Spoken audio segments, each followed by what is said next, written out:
தேவனுடைய பரிசுத்த நாமங்களுக்கு மகிமை துதிகனம் உண்டாவதாக. ஆவிக்குரிய போராட்டம் என்ற தலையங்கத்தில் வேதத்தை கற்றுக்கொண்டு வருகிறோம்.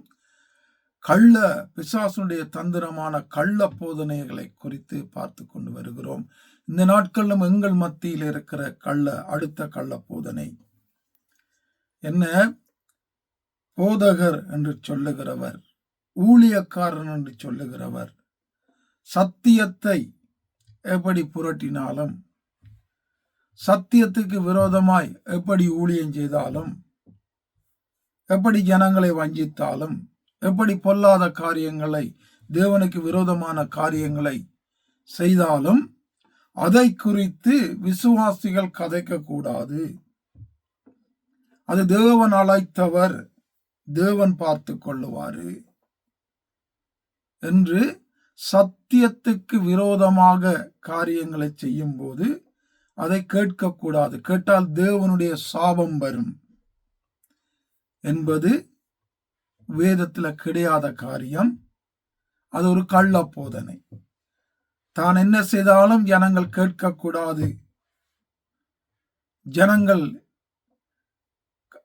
கேட்டு அதை அறிந்து கொண்டால், அதை தெரிந்து கொண்டால் தன்னுடைய லாபத்துக்கு செய்ய முடியாது என்பதற்காக ஜனங்களை ஏமாத்தும்படி சொல்லுகிற காரியங்கள். புதிய பல சாபம் கிடையாது. முதலாவது. அடுத்தது என் ஆண்டவர் சொல்லுகிறார், உள்ளதை உள்ளன்னு சொல்லி, இல்லாத இல்லாதன்னு சொல்லு. ஒருத்தர் வேதத்தை புரட்டினார்னு சொல்லு, கள்ள போதனா கள்ள போதனைன்னு சொல்லு, வேதத்துக்கு புறம்பானதுன்னு சொல்லு என்று சொல்றாரு.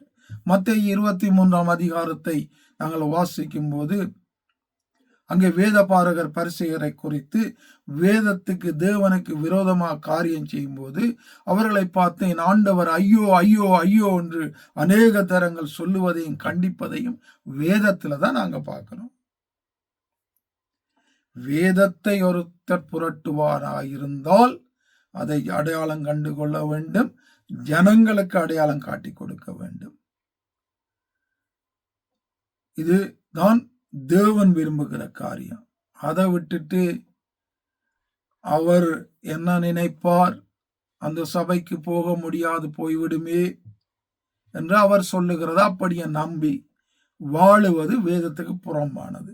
ஆவியானவர் தாமே இந்த நாளிலும் எங்களை சரியாக வேதத்தை அறிந்து புரிந்து சத்தியத்துக்கு முதலிடம் கொடுத்து மனுஷரை பிரியப்படுத்துகிறவர்களாக வாழாதபடி தேவனை பிரியப்படுத்துகிற வாழ எங்களுக்கு உதவி செய்த வழி நடத்துவாராக.